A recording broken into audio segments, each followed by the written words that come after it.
Well, hi, Miss Laura Cardwell. Welcome to the Genetic Genius podcast. I'm so excited to have you as a guest today. It's going to be so fun to dive into the brain. I love to dive into the brain. Yeah, so I'm excited to dive deep in. But first, can you just tell our listeners a little bit about you, what your passion is, your impact on the planet? Absolutely. I like to talk about that too. So my passion has been really educating people on complementary healing modalities, making sure that people understand how they all fit, what the different modalities are, and why it's important to use multiple modalities and working together, including Western medicine. A lot of times when we get into the alternative side, we like to say instead of in kind of ways. And I like to help people understand how they all fit together and how important that is, where everybody's place is. Right. And then in my practice, when I really dive in with somebody, my love has been the neurological side. So that's when we're looking at kind of the 5 bodies of consciousness and we're looking at that whole picture. The mind-body connection is really where my modalities fit the most, is working with neural pathways and helping people to understand that how they think, what their belief systems are, what their perceptions are, that those have a direct impact on body chemistry, which affects their proteins, which affects their genetics, so that they can see how they become a physical person because of what they think. And that's exactly. So, and then in general, if I could have it my way, everyone in the whole world would know how to work with those things themselves. And then healers' jobs then is to help you when you get stuck, to be a mirror, to help you with your blind spots. But, the work is really about you doing the work in your own path and helping people get onto their path and then holding their hand and making sure they know they have the capability. Our world is very disempowered in their own health right now. So I would love to see people really be empowered to take back control of their health. Yeah. Oh, I just love that. You said so many key aspects which we're going to dive into today. And just one point is that, I love the empowered piece. And when we can shift people to become aware of their own body, like awareness is a huge part of it, right? Like we tune out, especially I think when we have so many distractions. But tuning in, as you said, to just like really empowering people to then be able to be on that path of health, but then have the guide, right? It's like, once they have the tools, then they can have reach out, because we get into those patterns of stuckness, which I think you're going to talk about today. So that's great. And I'm glad that you're here to help the listeners to really learn about how the brain plays a key factor in that pathway of health. Because, people, we know it's up here. It's doing some mysterious function all the time. But then how does it really affect us, and how can we tune into it? I mean, it's like we're communicating, but are we really? That's how I ask myself. Are you really communicating to me about this function right now? I don't feel it. Yeah. I don't feel like you're actually talking to me. And that's one of the challenging things about neural pathways, is that so many of them are unconscious or subconscious. And like the simple statement, this is one of my favorites, when people are like, well, just let it go. Well, you can only do that really on one level. Right. But if you're running that on an unconscious program or a subconscious program, you may not have known that you needed to let it go. You may not have even known it was there. Right. And then B, you don't really have direct access without being empowered to get there. Without learning how to get in there, we don't really have a good access. So that's part of the journey, is getting into it. Yeah, to getting into that, the car seat and moving forward. And know who's driving the bus. Right, exactly. Can you tell our listeners too a little bit about the inspiration, about how you got to this point in time? Because I think your story behind the story is important and fascinating. Sure. Yeah. So the journey really into the neurological side of healing came from my daughter. Well, I used to be an art jeweler. I was an art jeweler for many years. And my 2 best friends sat me down about 8 years into that. And they said, didn't you do this for fun? And you don't look like you're having fun anymore. And I was really in adrenal burnout. I was really in a bad state physically, in my health. And I was just giving it, I was just pumping out jewelry. I was a production jeweler. So it was just pumping and pumping and pumping. And so I gave myself permission at that time to take a break, and I put everything on hold. And I had this beautiful kind of 6 months of just being able to sit and look at what I had, what I wanted, and where I wanted to go. And I knew I wanted to change career paths. And I kept looking at things, but I was like, I just know I needed something that had a purpose. I just kept feeling this purpose being called, but I had no idea what it was. Right. And so, and at the same time, and not by accident, my youngest daughter had been struggling with dyslexia. And we had looked, it's hard with dyslexia because there's not a whole lot, what Western medicine can't do a whole lot with it at all. Right. And then when you get into the therapy side, there's a lot of really nobody knows, so it's really only about managing the symptoms of dyslexia, like learning tools, and so we found someone online, just kind of Googling, that did a holistic protocol for learning differences.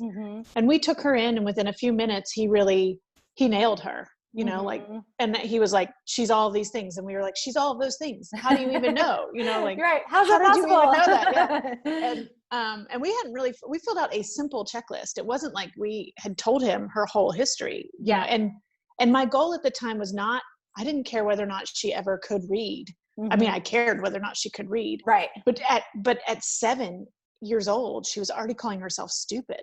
And I knew she was not stupid, and then when we started to learn more about dyslexia, they tend to have very high IQs, and then they really struggle in school. And so, so we started working with him, and a few weeks in, I'm kind of watching him, and he's doing this weird thing that I've never seen, which was muscle monitoring and some other things. And I was like, looks weird over there. Yeah.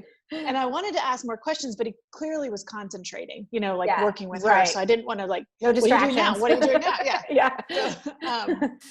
So I went home and I started really researching it. I knew he had a protocol called crossology, and so I dug into that, and I realized you could go to Boulder and be trained.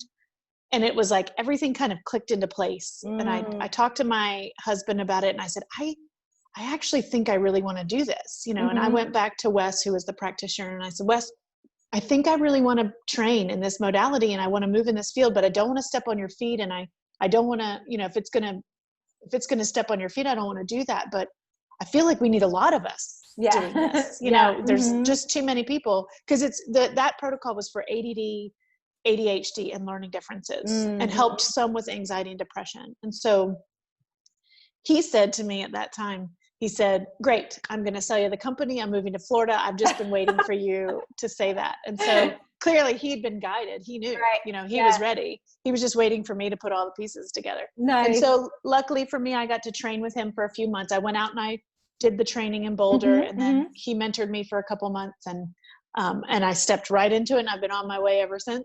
I haven't stopped training since then, but it gave me the springboard, and that's how I got here. So. Yeah. Oh, I just love that story. Everything just lines up, and that's when you're on the right learning path, especially as it comes to a practitioner and a healer. It's like like you said, you heard a call, or, I know I'm supposed to be doing something, but what is it? And I think a lot of us are in that boat. We're like, okay, I should be doing something bigger with my life. And what is it? I don't know. Yeah, I had no idea. Hopefully it'll come and I'll figure it out. Yeah. And so it sounds like that's kind of what ignited you to learn more and more about the brain, and how you not only could you help your family, which is, so empowering and powerful to be able to help your loved ones, but then to help people in your own community, which, the things you listed, ADHD, ADD, anxiety, and I don't know if you said addictions, but I know that comes a lot with it too. Being able to help that specific realm is so important and so needed. Yeah, it's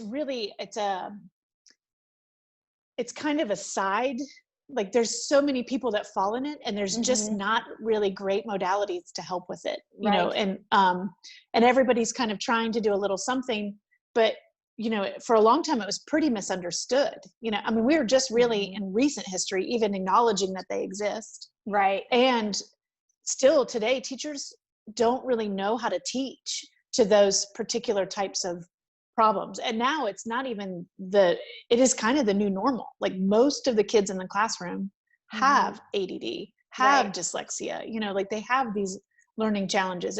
The more we know about it, the more they're diagnosed. There's definitely that going on, but also, it's just kind of rampant. And then we didn't really have a great way to really tap into it. And so, of course, I got trained in that modality. I really love her and her approach, because it was like, she kind of gives you a paint by numbers, and she says, do this and you will have success. Right. And as you do it more, you will understand what you were doing. I mean, she did try and give us as much information so that we would understand in the beginning as we could, but it was almost more important that we were doing something and learning from it. And that's how I learn anyway. So, but of course I got my first client who also had ODD, oppositional defiant disorder, on top of all those other things. And I had no idea what to do with it. And so, and they, about that too. And that's kind of what instigated, like, I need more, like, this is clearly helping with these things, but if it falls out of these things, I don't. And I was fascinated. I mean, the more I don't know how not everyone studies the brain, because once you get into it, it's miraculous how it functions. It's just like, obviously I get a little like, oh, let's talk about it, but so excited. No, it's great. I love the passion. So when it doesn't, like when you need to understand, what I found really quickly was I needed to really understand the whole function of the brain if I was going to work with anything that fell outside of that. And so, my education and then I found myself in modalities that were more around neurology, specifically called applied neurology, that really helped me dive deep into, every nuclei of the brain. It's a functional modality. So it's like, when you find stress, you're in this area, but then it's always kind of saying, well, who's talking to it and who's it talking to? Because the brain doesn't happen ever in singular nuclei, so thank God. I know, because we need all of them going. That would be bad scenario. So it was just learning more and more and more and more, so that I could really work, if somebody came in, I could really work through the pattern and the pathways of what might be going on. So I think that's a great segue. So let's talk about, like, can you give us an example of maybe a particular person coming in to see you, what that would look like, I want listeners to kind of understand the process, so to speak, if that's doable. Sure. So, to like, okay, how do you ID something? You were talking about kind of like visualizing the brain and the stress, how it impacts it, and then how the brain responds. So maybe some of that stimuli and the different pathways of, there's all types of different aspects when it comes to neurological conditions, so I think if we can just focus on maybe a mainstream one that's more common, then you can get the gist, so to speak, of your beautiful practice.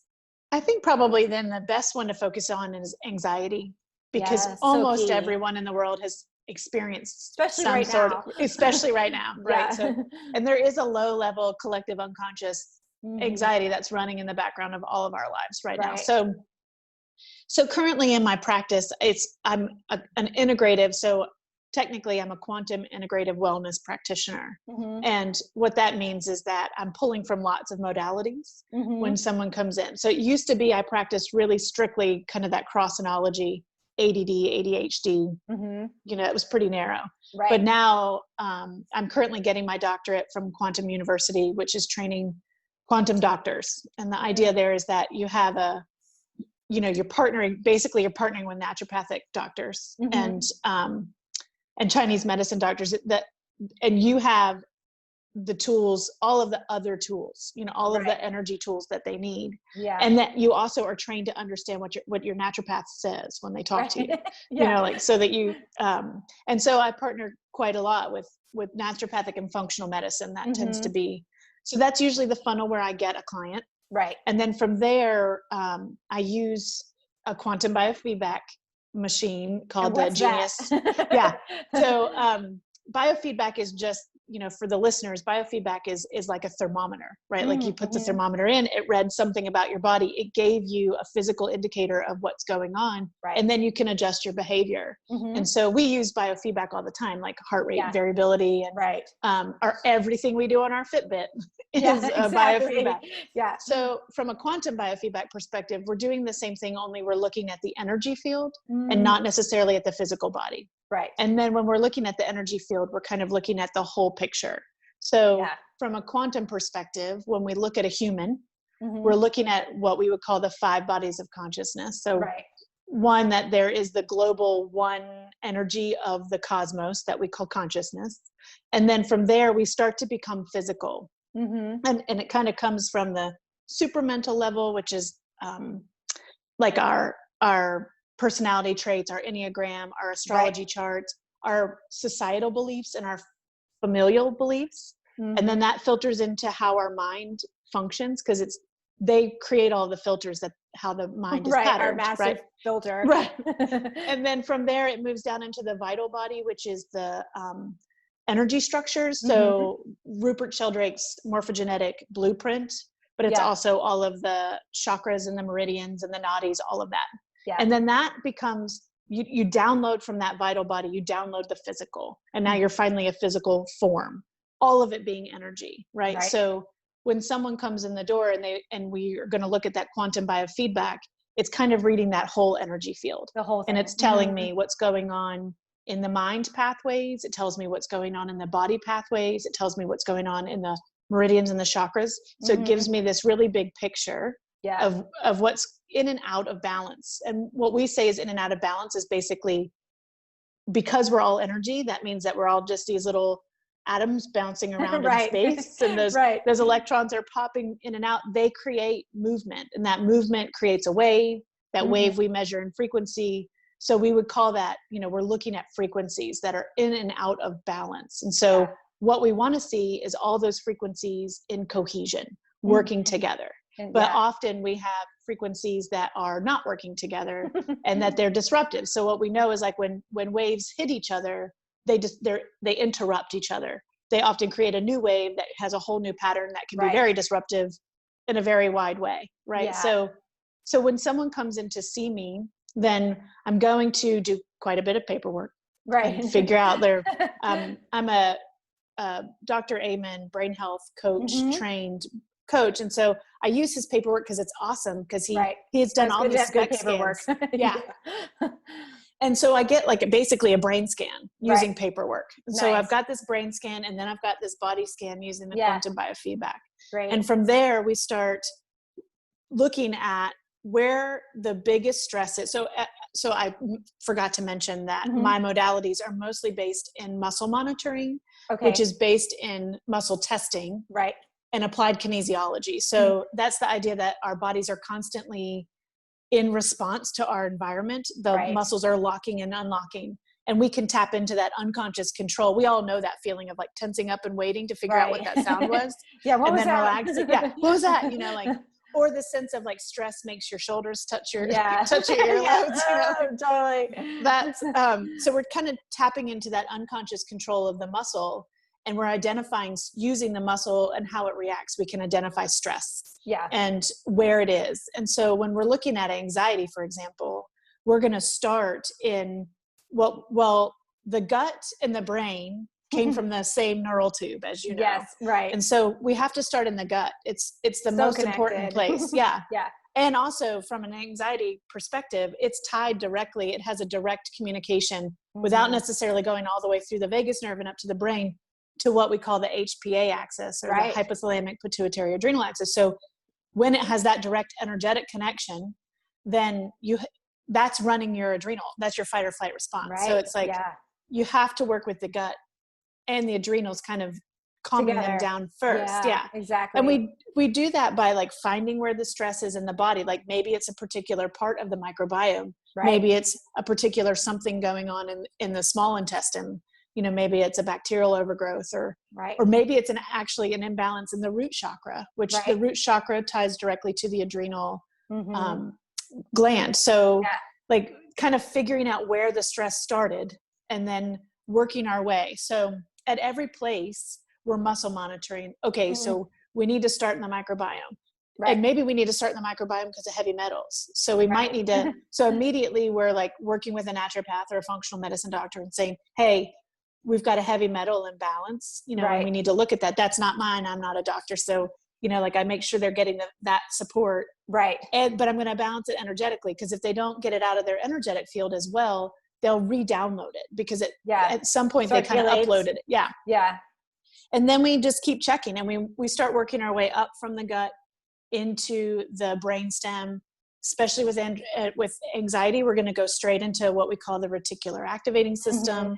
Yeah. And they think that at the top of that's in the brainstem, the reticular activating system. They think right at the top of that, there's this nuclei called the locus coeruleus, and they actually think it's the instigator of PTSD. But that whole area sets our vigilance, and it controls our attention, and it controls our circadian rhythm. It ties directly to the thalamus in that way. And there's a lot going on in that particular pathway that needs to be cleared. And sometimes that pathway gets out of balance because of oxygen deprivation, or it gets out of balance because of spinal misalignment, or it gets out of balance because of cerebral fluid issues or toxicity in the brain, so or many different candida. Yeah. And so muscle monitoring helps us like figure out what is getting that area out of balance. And then whether we're balancing it energetically, but then we're having conversations about what they might need to be doing physically, because we are both energetic and physical beings. Right. So yeah, people forget that one.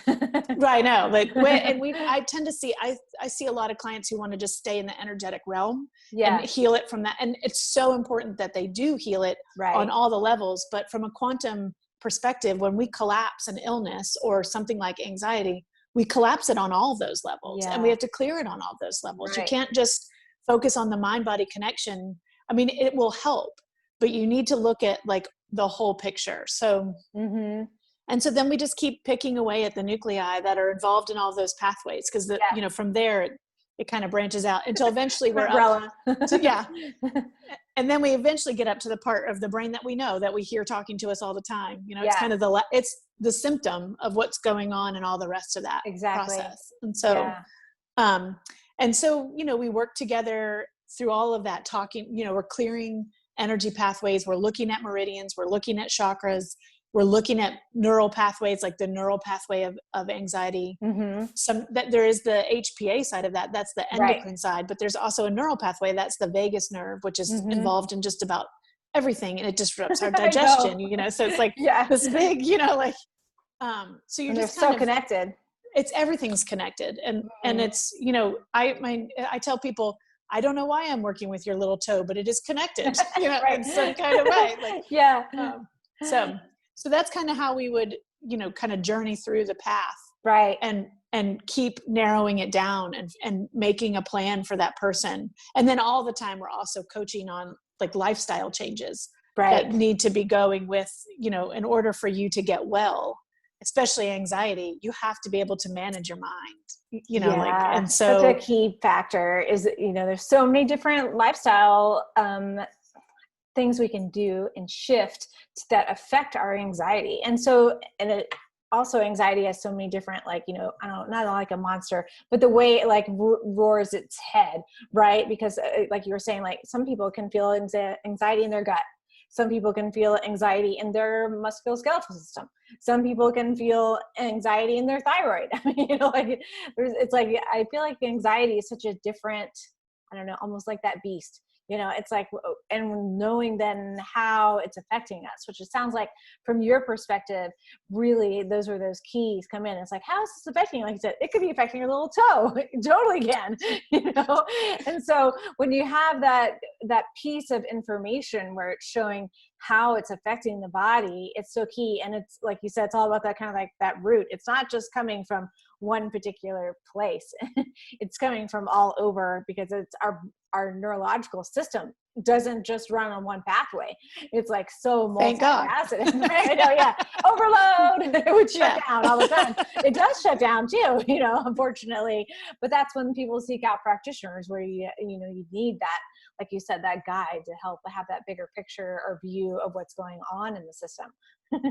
Yeah, especially because, you know, a lot of like anxiety, for example, being the key one, that a lot of those patterns of anxiety that we have later in our life, Mm-hmm. they could be part of your dosha, which Right. and from an Ayurvedic perspective is kind of just a personality trait that you came into the world with. So if you're Mm-hmm. vata, you're going to have a tendency towards anxiety and understanding how you need to manage that. Right. But if you're not that, like, and it's coming from something else, then often those things are pre-programmed in the womb and up to about 7 years old. Our brain waves, which are a symptom of the activity of our brain. We have different brain waves. They do different things. When we're in alpha, that's kind of our nice relaxed state. When we're in beta, we're thinking. When we're in delta, we're sleeping. Yeah. When we're in theta brainwave, we're in our deep. That's where we are if we're meditating, right? We're kind of between the worlds there, and in a deep, higher connected place. Well, we now know that a brain, as it develops, is in theta until about 7 years old. That's the brainwave it's in. So everything that's coming in between 0 and 7 is getting programmed into the subconscious mind, straight in. And it becomes the filters. So if somebody called you stupid or fat or ugly or whatever it is, however you perceive, it doesn't even mean they said it. Remember, there's not a whole lot of logic going on there. So it's it's all perception, so if you perceived it that way, and then especially if there is actually trauma, that stuff sets those anxiety levels and they run in the background. One of my friends says it's like apps open on your phone that are just running in the background. They run for the rest of your life, until you have, and you may not even know they're there. And that's where, having someone help you, especially with trauma, because a lot of times we don't remember trauma. So if you don't remember that you had trauma, but it's running in the background, and that's kind of my own stories. I had some early childhood trauma. And then as an adult, I started to have cortisol insulin issues. And we kept working on the insulin, and she kept saying, it's just not changing. I don't know why it's not changing, but your cortisol isn't changing either. And I was doing everything I know how to and through my own journey, it actually eventually came up, like some of this stuff that was running in the background. And until we get it up into consciousness and we can observe it and heal it and refile it where it needs to go, it kind of just stays running in the background. I know. Yeah, that's so true. Especially when it comes to that trauma piece, because like you said, we bury a lot of it because it's so painful, especially when you were a child, it's like, we don't know how to deal with it, and especially if it's in in our close family environment, that's when we really have to try to protect ourselves. And that's usually from the burying, it's like, okay, let's hide deeper in the cave, deeper. Do you just got a little finger out of the cave? Right. Yeah, totally. Like, okay, I can still see everyone around me. Yeah. And then, so when we're as adults, we can have those things, like you said, running in the background. And I have a lot of patients with chronic disease that have that, and they don't even know what it's connected to, but they're trying to find the answer, right? Right. And that can be a hard road for someone with a chronic illness, because they're like trying to find an answer. It's like you're trying to find, do you know what I'm trying to say? They're trying to find this clue for this unknown thing, right? Yeah. So they're like, they want to label it. I have this because I have this, but then it's like connected to something that they don't remember. And so I think that's what you were talking about with that energetic component. It's like when we have the knowledge of something buried, but our body is aware of it. And and so that's the key piece. If we can then have the tools to be like, oh, how can I feel safe to then bring that awareness to the surface, to then process it and move forward. Yeah. Well, I think it's also important in that same conversation to remember that we don't always have to remember. Right. Cause some people just really want, you don't, and there's a reason why your brain didn't lay down that memory pathway for sure. Yeah. But it is important to teach people how to change it for themselves going forward. That's one of the things that I love about Dr. Joe Dispenza is he teaches, does it matter whether or not, now that you talk to your psychiatrist and that your dad was mean to you and you talk to and you know that this is in your star chart and you had your Akashic record read and you know that you were abused. You got all this information years ago. Yeah. Did it change anything? Right. No, you still have to be able to take that information now and move in a direction of healing. And so, the reminder then is that you don't always have to have all the answers about what was. Exactly. But just like the tools to move forward are really important. So Yeah. And in igniting that healing within, yeah. and being able to light the spark, which I think is that's when people seek out alternative practitioners, is because the typical allopathic MD model, they don't have the tools to light the spark. It's like their tools are suppressing the spark deeper and deeper and deeper, which then causes the illness to get worse. Yeah, Unfortunately, worse. Yeah. and they are brilliant for a lot of different things. I'm not saying that. I'm just saying, like, when it comes to helping people to reignite and empower them on that road of health, it's like it's not their key tool. That's for sure. Right. And helping people to understand that, Western medicine, allopathic medicine, is really based in materialistic science. So it's what we can see. Right. If there's not a virus causing what's going on, and then there's not a bacteria causing what's going on, or even to some degree, the chemical imbalance, like they don't know what to do with it if we can't see it. And most of chronic degenerative diseases come from a form of, we can't see it because it's an environmental issue, which is mental, or it could literally be the energy of your environment. So that is like 5G, that is like heavy metals, that is, there are some things that we just can't see to say, hey, this is it. And so Western science doesn't know how to study that. It's not that they're wrong or doing something wrong. They just don't have they don't have those tools, where, the Eastern worlds, they never separated kind of the energy structures from materialistic study. So they have a different set of tools, and they actually both, fit beautifully together when we need them. But, and I'm grateful when we have, massive bacteria, that there are things that we can do. Right. I would I'd work naturopathic first for those things too, of course. And I think that that's the key, is you're going to work your way down the levels, right? Like, if you start at the bottom, there isn't upward causation. You can't start at the physical and heal those other levels without what we call a quantum leap or an aha moment, where, like, you went to I say that's like you went to your Chinese medicine doctor, you went to your acupuncturist for knee pain. Yeah. And like, suddenly there's a correlation between your knee pain and this boundary issue that you have, and you haven't been able to move forward with. And you had this aha moment where you changed a mental perception around your knee pain. Well, now you jumped up here and you can filter it back down, but you had to have the jump, and that's actually how we work on the quantum level. We have all this jumping going around. Right. So, I mean, when we're working with clients, it's really helping them to understand, like, my job as a healer is to bring up information.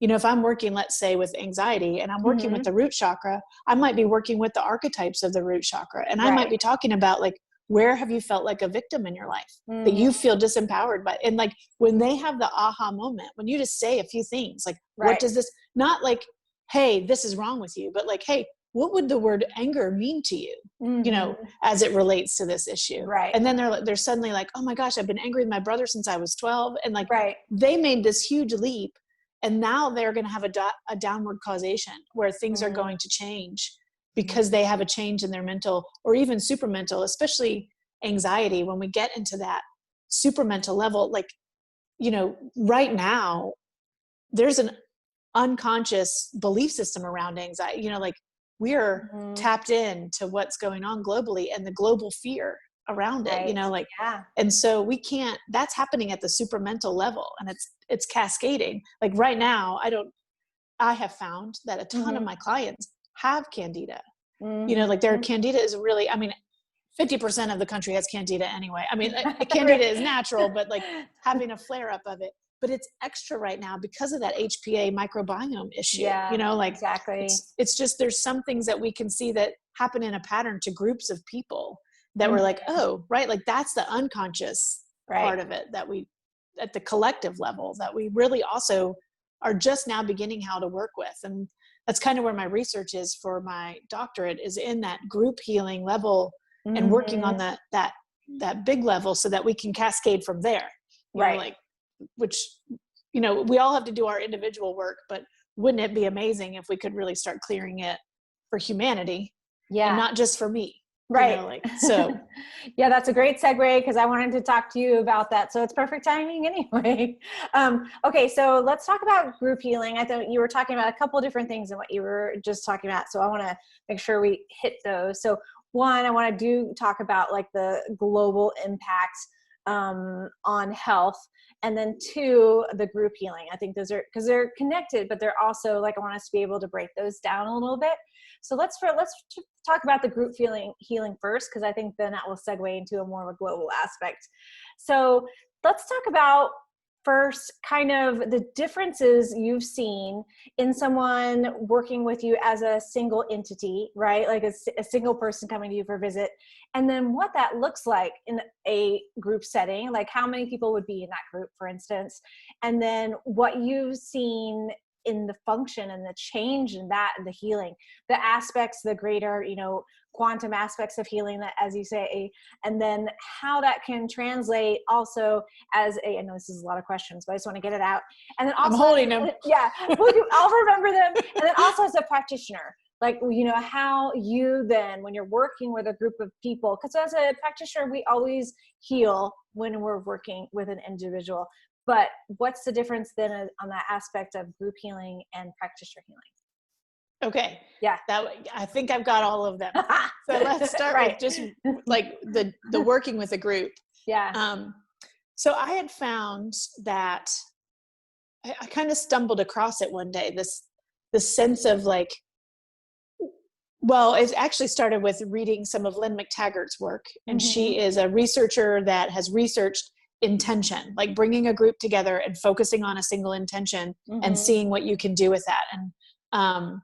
And that has like filtered into several books around how to work with that and group mentality and things like that. And I began to kind of question, like, gosh, when we're working, like if we brought a group together and we worked, let's say for anxiety on neural pathways, are we working on the collective unconscious level, or are we working on the individual level? And it's reflecting into because they're not separate. When we work on ourselves, we're working on the whole. Right. And when the whole works on itself, it's working on all the pieces and parts. So it's microcosms and macrocosms. And so it just kind of got my wheels turning from a research perspective of like, I wonder what that would look like to take the concept of focusing an intention on, like, one of my favorite projects that she did was she healed a lake of a certain bacteria that was killing all the wildlife. And they, as a group, they focused on lowering the pH of the water to kill or maybe they had to lower the pH of the water. Had to think about it for a second. And that would rebalance the water in which the bacteria couldn't live. And they accomplished that. And through intention, and I just, amazing. I was like, so if that's the case, and you can raise and lower pH being the core of all illness, what our pH is in our own bodies, so if we were all to focus on balancing our own pH or even like harmonizing our own water, that's kind of pulling in that Dr. Emoto's work where he, put the right love and things like that on water or hate. What happens when we do that as a group? Because what Lynn found in her research was that it amplified when the group focused on the intention, it amplified the effect. Right. And so it's magnifying the healing effect. And then in her research, when she was like, but how many does it take? Yeah. Like, does it take thousands to do that? that? Do we have to have a billion people focusing? That's going to take me a while on my Facebook page. Right. But what she found, interestingly enough, was that 2 or more, and that's what every major spiritual canon says, is that wherever 2 or more are gathered in my name, they all have that saying in some kind of way. It's the idea of community,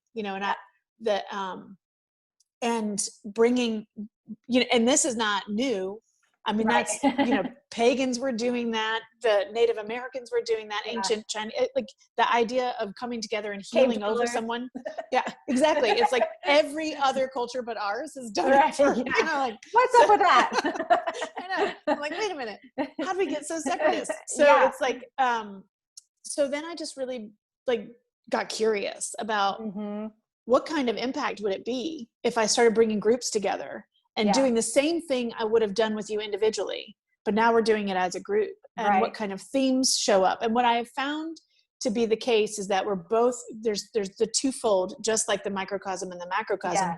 People are getting what they need. They're getting the healing they need. But at the same time, I do believe we're shifting things on that collective unconscious, because, you know, major themes would come up for the whole group at one time, and we would clear those, and they would move big energy. Right. And then what I found was that when people stopped focusing on themselves and they focused on the healing of other people in their group, and then Lynn confirmed this by saying that's called the rebound effect. Their own healing was amplified. Right. You know, so and so right. They shift their focus away from themselves. They shift their focus. Yeah. And so when you bring them together and you ask them to focus on someone else, sometimes for women, that's easier for them to do. Like in general, that's their sweet spot, is like, sure, I'm so not great at working on or supporting my own self, but I can support all these other people. Yeah. Just line them up. Yeah. Let me do it. You know, and so for them, the feedback in that group is how important it is for them to focus on themselves, you know, and that have those other people focus on them. It's usually very hard for them to receive. It's very teary. It's very emotional. Yeah. And it's beautiful to watch people receive healing like that. You know, when we move around a group, or when we all focus on a single intention, or and the cool part about group work is that they don't, again, that's tapping into the quantum world. We don't all have to be in the same room. We can be anywhere in the world and focusing on that intention together. And so I started experimenting more and more, you know, and running different group projects, and just looking at what does it look like if we do anxiety as a group? What does it look like if we do detox as a group? You know, like, and so that's been really fun to see the groups. And then from a healer perspective, you know, for sure that's amplified, you know, and we would, in a quantum perspective, you know, your healer-healy relationship, we would say, is entangled. The minute you the healy, I like that. The healy, you're entangled all the time, you know, that you're the observer of their healing. So but they're the observer of yours. And so the mirror back and forth. Exactly. And so for sure, it's accelerated my own healing process. It's brought a lot of things. Sometimes that can be rough, as you know. That's like, gritty. Oh, that was an intense day. It's like at the end of the day, you're tired, because you've not just moved your own stuff. You're moving stuff for everyone, and then they're moving stuff for you. And so you're, you know, it's a pretty big exchange. So, and I think it's really on a global impact, you know, from the quantum perspective. I like to think, I know this is not the right way to say it, but I'm just going to say it because it's the best way that I can wrap my brain around, is that I feel like there's like one big ocean of electrons. Like there's just a certain amount of electrons, and we're all sharing them, you know. So it's like, that's what entanglement means to me. We're just one big electron soup. And so electrons are popping in and out of our own field, and we can be, you know, from that perspective, our electrons can be with us, but they could also be in 1 to 3,000 other places at one time. It's mind blowing when you get into that level of quantum physics. And when you do this work as a group, you know, like, even if you're not focusing on the global impact, you are affecting the global impact, because you're affecting the electrons. All connected. Right. Yeah. I think you better hashtag that one. Hashtag electron soup. Exactly. Dude, when you have the groups in your quantum healing, do they all have to have like a specific thing? Let's say, for instance, you know, anxiety. I guess I don't want to go there because I want it to be different. Anyway, let's say everyone in the group needs to have the same like digestive complaints. Does it need to be like that specific, or can you say like, okay, we're just gonna have, you know, 80. What's the groups of people that you've been having in your sessions, like 8, 10, 12, whatever that is, and then they all come together with different complaints, like I have you know, MS, or I have anxiety, or I have IBS. So does it need to be specific, or can then you have specificity and also generality? You can have both, for sure. I do have groups that I lead that are pretty specific. Like right now I'm running a 10-week detox program we work through really specific pathways, you know, and we're doing that as a group. But then I also have a weekly group, a weekly subscription that is, I use all of my tools and kind of see what the theme is for everybody that week of what needs to be cleared. Yeah. And then that's what we focus on, and we clear that for the whole group. And so maybe that's like ancestral patterns. Right. And if we're clearing ancestral patterns, for you, that might affect your depression, but for you, that might affect your MS, and for you, that might affect your irritable bowel, like, right. so it's going to show up in your own life differently when we work on those bigger patterns. So it's kind of a both and.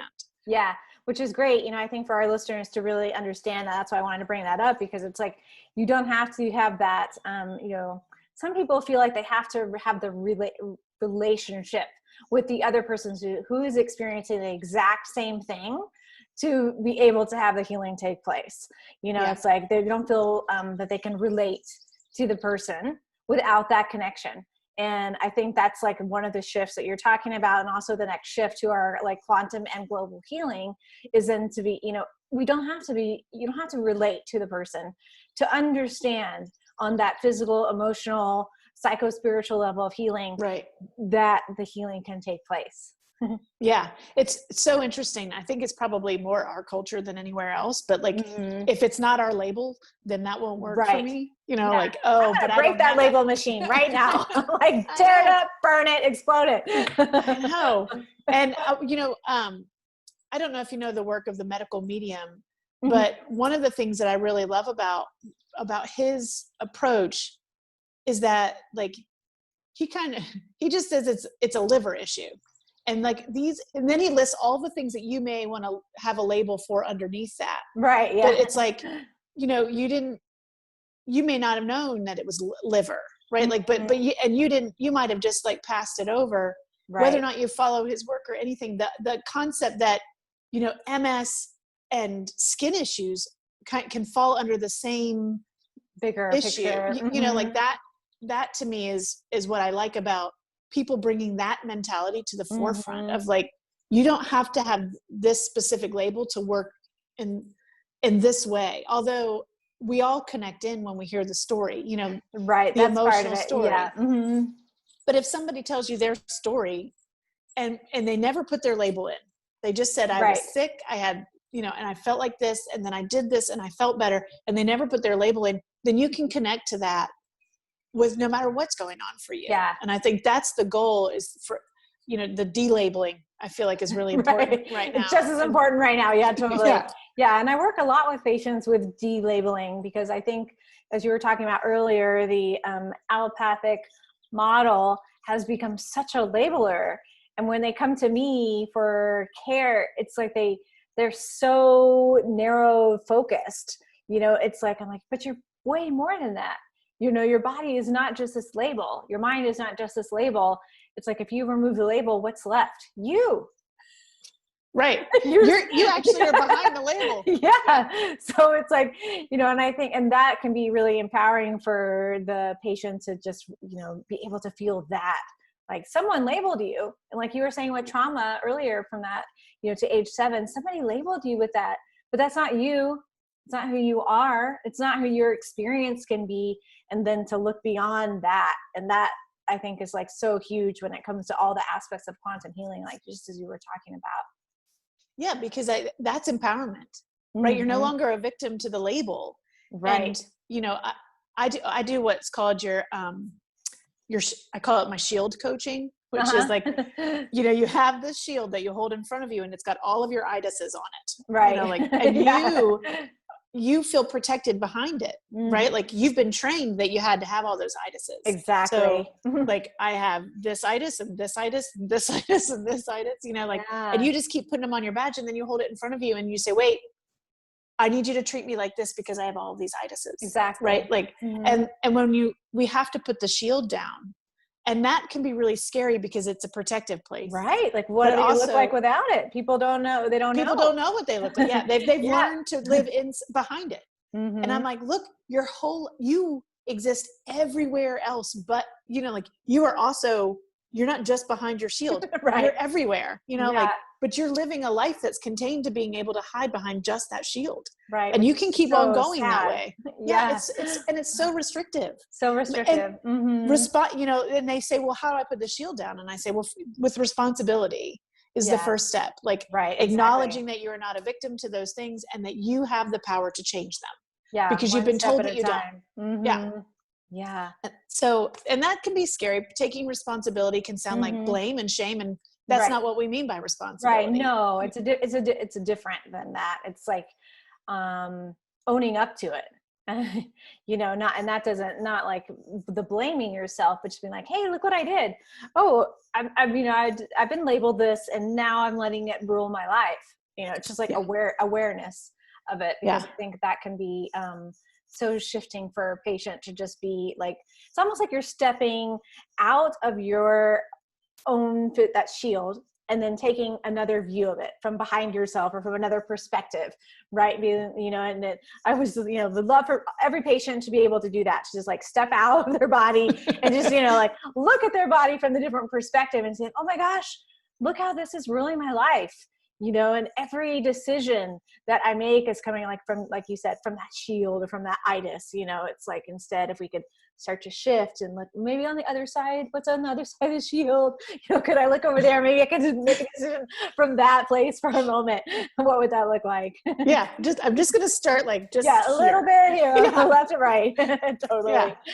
Yeah. It can be as gradual as people need it to be, but I agree. It's gonna like be that. Scary, totally scary for people that have been gosh. living behind the shield for, like 40 years or something, or longer, who knows what. Yeah. Or they're just living behind the fear of the shield, so it's like, in any situation, I think you're right. It's like getting the shift in perspective is like letting your higher self see your little self, and how would you treat yourself differently if you were living from a place that was from your higher self? You probably wouldn't use the same words about yourself that you're using right now. So exactly. And, I think one thing you were saying too, before, is that perspective of just, how I want to say it. So it's like you have so many perspectives of yourself, right? And so when we can have the different perspective of our healing from the brain, right? Because our brain has a lot of different things it's sending out to our body, which are a pattern of memory, right? It's like, and that communication is, we have to relearn that communication from the brain. So that's like going back to reprogram. Yeah. I talk to patients a lot about breaking the tape loop, because, we have this constant like loop in our brain that's sending the same message over and over again. And like, okay, you got to break the loop and then make a new loop so that you can, like, whatever that is, like, I can run a marathon, or maybe I can walk around the block, or, I'm pain-free, whatever that new loop is. And I liked how you were talking about, from that quantum perspective, it's so many different layers of the being coming in together to then create the new brain pathway, to create the new memory, to create the new aspect of ourselves to allow that healing to take place. Yeah. And when you understand like all of those levels, there's so many tools that you can use yourself. And it is truly about, from the brain perspective, it's about, neural binding, and we've got all of this, like, it's all fired and wired together, Totally. And I tell people, it's like, when you, like, for an affirmation, for example, people will tell me all the time, well, I've tried an affirmation. It didn't work. Right. I'm like, well, so let's look at it like this. You've got this big binding like this, and then you decide you're going to say the affirmation. So you have this thought, I'm fat. I use that one because, it's an easy one. Right. So every time you think I'm fat, you stop, you take a deep breath, and you think, I am perfect just the way I am. You're not really changing anything about the fact that you had the I'm fat thought. You can't control that thought. It's faster than your cognitive thinking, but you can stop and you can give it a new pathway. And every time you do that, you start to add a little more binding over here in this pathway. And there is a tipping point where eventually you stop using this old pathway, because it takes a lot of energy to run this pathway. Right. And if you're trying to run both, it's going to start taking energy and run the other one. Right. Yeah. And so there's a tipping point in which the affirmation works, because you've used it enough over and over, and you're training the brain to say, I'm not doing this, I'm doing this now. Right. And it takes commitment and work, and that's, it doesn't happen overnight. I mean, I would love to say it's going to happen overnight, but that's just not, you trained yourself for 40 years, you know, like, right. Yeah. it's going to take a little longer to get this other pathway going. Right. You know? You can train an old dog new tricks, but it takes a while.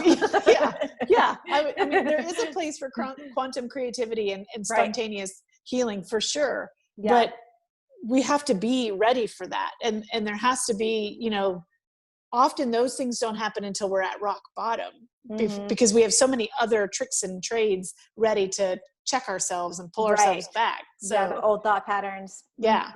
Yeah. You know, I would love for our planet to get to this place where we're able to be in that collective group that you were talking about, for whether that's small or whatever that global aspect is, where we can make those shifts and healing happen quicker. And I think we're going to get to that place. Maybe it's like 15 years out from now, you know, where it's like, we're bringing someone in and they have this they're working with, and then like, boom, we shift it, you know, because we're moving more and more into this change of healing, because we can feel it on the planet. You know, stuff's happening with all different types of modalities have been lost on our planet for thousands of years and are resurfacing, you know, so of course there's going to be shifts in our way that we heal, you know. And so I just wanted to bring that up, because we are in the thought process of, well, we have this thing that's been in the tape loop, it's going to be hard to break. I'm just like saying what I said. And I'm like, well, really, that's not what I want it to be. I want it to be that the new paradigm, the new healing process is, I have this, I can focus on it, I can break the loop. You know, I mean, that's where I'd love it to be. I just don't know when it will happen. Maybe today. Right. Well, I think that's kind of like the whole 100th month. Have you heard of the 100th monkey? Right. Yeah. Right. That whole, in our collective unconscious, we just have to hit that level where we believe as a collective that we can heal instantly. Yeah. You know, like, and I agree with you. I think we're getting close. I mean, it is accelerating. Right. And I'm seeing it all the time. I think, like you said, new modalities are emerging that are ancient, you know, and being reintroduced in new lenses for us. Yeah. And so and for I agree awareness with you. I think we're close. Yeah. Yeah. Because you know, people, if you would have said some modality maybe even 10 years ago, they're like, what's that? You know, like they wouldn't have even, now they're just like, the awareness is shifting. And then people that aren't aware are, I don't know, whatever, going in their cave and hiding. I'm not sure. They're in the Florida Keys. Right. Yeah. They're in the Florida Keys on vacation. Exactly. I wanted to make sure we talk about your, group training that you have coming up, which is the Quantum Integrative Wellness Practitioner Level 1. And I wanted you to talk a little bit about that, and people can hear about it from the listener perspective and the practitioner perspective, and how to sign up and all that good stuff. Awesome. Thank you. Yeah. I am really excited about this particular program.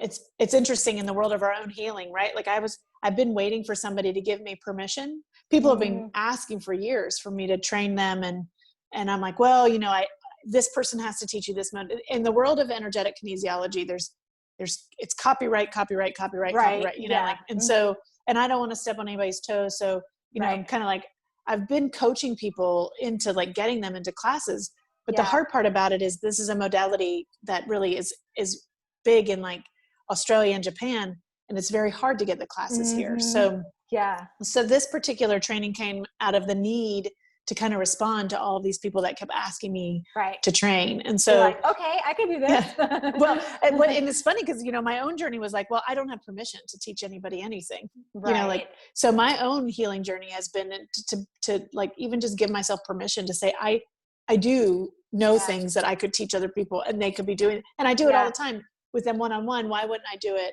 for them as a, you know, like, so Quantum Integrative Wellness Practitioner is, I made that up, you know, like it's my, way to go. What I call That's what it's all about. Because the idea here is that you're going to get a good solid foundation in vibrational medicine, what that is, how it works. So what does it mean when you work with energy? You know, like you're going to learn about all of the different modalities out there, and this is an intro level. So it's kind of tap into each one so that you can start to understand how many different modalities there are. We're certainly not going to be able to get them all, but at least kind of some of the main energy modalities. We're going to learn muscle monitoring as a tool so that no matter what you do, you're always going to have the ability to check in with the body and say, Right. what do I need to do next? And then we're going to start to work with the quantum biofeedback machine. So Great. understanding how you can incorporate that immediately. Yes. They'll learn some sound healing. They'll learn Nice. some, a couple emotional release techniques in order to work with people. They'll learn 3 basic muscles, but there'll also be some online modules where we'll start adding muscles so that eventually they can work with more and more muscles. And then from there, the next level of that goes on into doing some brain work, because a lot of the people that want to, so the second level is called Simply the Brain, where we start to look at that's an entry level into energetic kinesiology, and also starts to teach trauma and PTSD pathways. And then level 2, so it's a 3-part series, this first little training, and then level 2 starts to deepen. It's kind of built in a spiral, so understanding the whole picture, and then we'll build on how you can work with that and keep building on the same core principles. So you'll always be able to work, and then the more you know, the more you can add in. And so the more you know, the more you grow. Yeah, exactly. And so that's what this particular training is. And the first one is in June. I think it's the second weekend in June. Oh, nice. And it's a Friday. Yeah, it's coming up really fast. And it's a Friday afternoon and a Saturday day. But we're going to repeat the whole series again in the fall. Oh, so, great. Okay. In case people miss this. And actually, this one's almost full. I think we only have 1 slot left, and that's because of social distancing and keeping all of the protective space, So in the fall, we'll have another resurgence of the classes. Yeah, I'm going to turn around and run them again. Great. And there's an online portion to that where they'll do some modules online, and then there's the physical in person, so they can. That's really like the practicum part where I can check in on their muscle monitoring, make sure they're doing it. Yeah. Sweet. That sounds great. How fun and exciting. I know. I'm really excited about it. Yeah. Oh, that's so good. And so people, how can they find that? They can go to your website to register for the course, which is the lauracardwell.com. Yep. Okay. Yeah. Great. So there's an official website that's quantumintegrativewellness.com. Okay. But that's a lot of words, and people spell things wrong and they don't get there. And so it was easier for me to just link lauracardwell.com to it. Right. That they could remember. Right. And so, lauracardwell.com will get them to all of that information. Great. Okay. Perfect. Yeah, I know, it's amazing. Our brain wants things simple. Yeah. Right. We really do. Simplicity, please. Yeah. Well, it's got a lot of other stuff going on back there. So if you want to write, it's surprising we function at all. I know. Right. Totally. Yeah. How are we even functioning? It's the electron soup. Yeah, exactly. I tell people, I'm like, let's start with just congratulating you for having gotten this far. Right. Yeah, thumbs up, you did it. Okay, so they can go to your website, and then you have Facebook is the Laura Cardwell QIW. QIW, yeah. QIW. So Laura Cardwell, Quantum Integrative Wellness. Okay, just great. QIW. And then also Instagram to follow you and all your amazing tips is the same thing at Laura Cardwell QIW. Yes. See, I got it. Simplicity. Yeah. Yeah. It takes simplicity. It really does. Okay, great. Good. Okay. I want to ask you one more question as we're wrapping up today. So if you had an unlimited budget right now, what would you do with it to make the greatest planetary impact?